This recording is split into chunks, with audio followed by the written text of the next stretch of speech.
Japan was supposed to be the comeback story of Asia. But the numbers tell a quieter, stranger truth. The crowds returned, yet something didn't feel the same. The magic that once drew millions is fading beneath polite smiles and empty streets.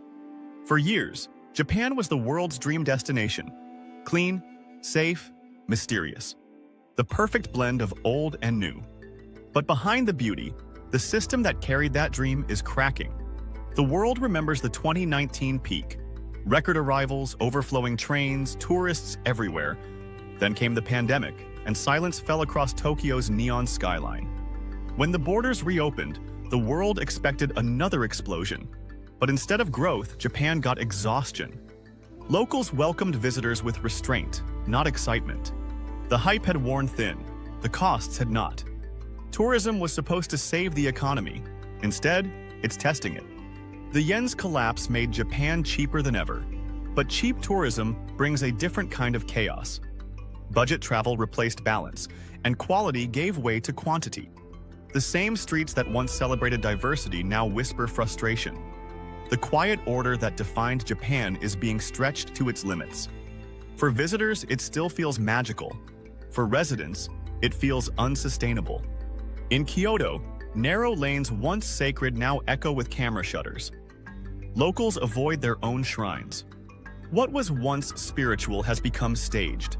The beauty remains, but the boundaries are fading. Taxi drivers call it the second invasion, this time by curiosity, not conflict. And yet, the fatigue feels just as heavy. The cultural contract between guest and host is breaking. Tokyo is busier than ever, but also lonelier. Crowds flow through Shibuya like a current with no direction. Even the shopkeepers notice the difference. Many come, they say, but few connect. Tourism used to bring stories. Now it brings transactions. Every smile feels shorter, every interaction more rehearsed. Japan's tourism crash isn't about numbers, it's about meaning. The hype promised endless hospitality. The reality delivered burnout.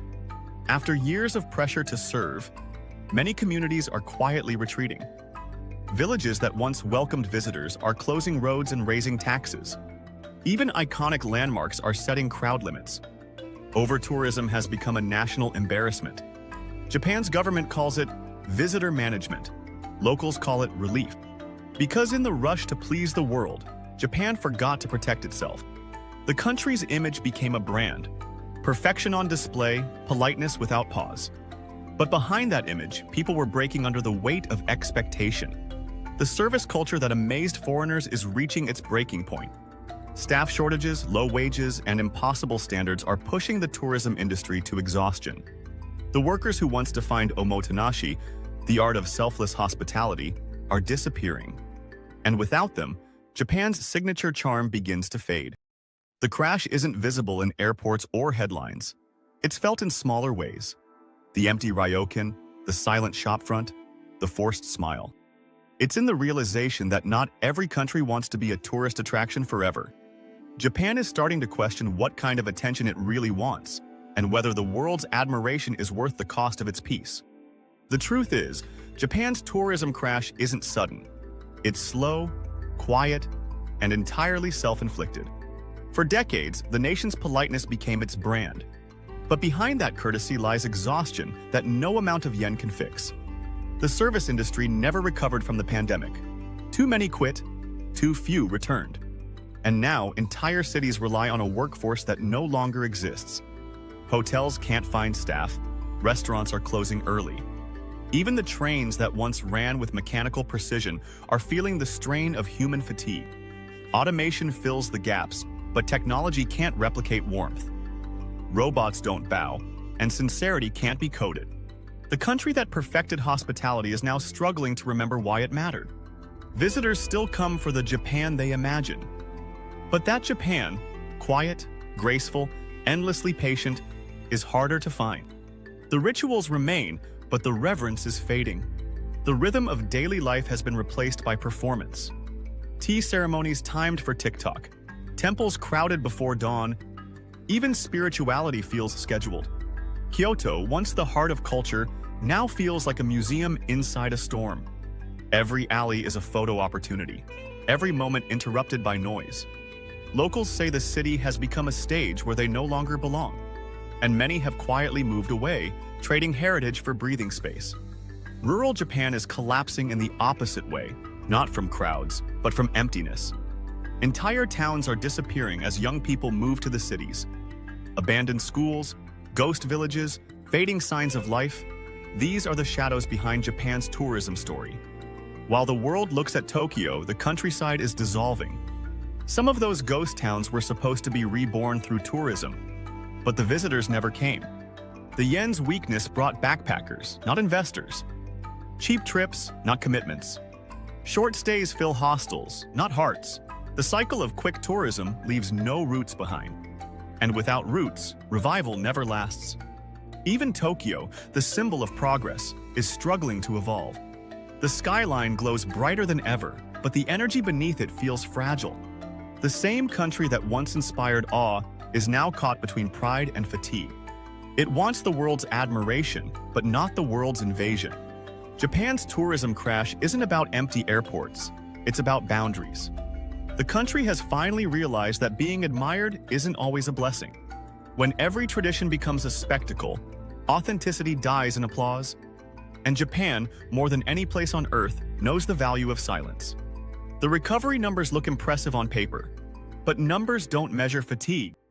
They don't show the frustration of a monk forced to pose for photos. They don't capture the sadness of locals watching their peace become product. And they never mention the quiet rebellion forming behind those polite smiles. Because Japan is starting to change, on its own terms. Some shrines are limiting visitors. Some villages are closing paths entirely. Others are introducing etiquette rules, fines, and strict behavior codes. They're not rejecting tourism, they're redefining it. The country that once said yes to everything is learning to say no, not out of arrogance, but out of survival. Because preserving culture sometimes means protecting it from curiosity. And true hospitality must have limits, or it turns into servitude. You can still find the real Japan. It just won't compete for your attention. It's in the small towns untouched by fame, the family inns that still bow out of love, not obligation. It's in the temples where shoes are removed not for content but for respect. And it's in the silence of a mountain morning, the kind no algorithm can capture. The hype sold Japan as flawless. The truth makes it human. And maybe that's what travelers need to rediscover, that imperfection is authenticity. Japan doesn't need another boom. It needs balance. Because tourism built on exhaustion is just another form of collapse. The world will always love Japan. But love without understanding becomes pressure. To truly honor the country, visitors must meet its grace with restraint. It's not about doing more, it's about disturbing less. Because what makes Japan beautiful is not what it shows, it's what it hides. The crash isn't the end. It's a correction. A reminder that paradise doesn't exist for applause. Japan will endure. Quieter, wiser, more guarded. It always has.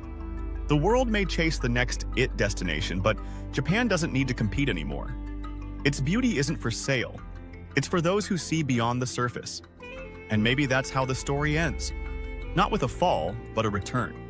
A return to the Japan that never asked for attention, only appreciation. So when you next walk through Kyoto's empty street at dawn, listen. The silence isn't loss, it's recovery. The country isn't collapsing, it's catching its breath. And that breath, once calm again, will be worth the wait.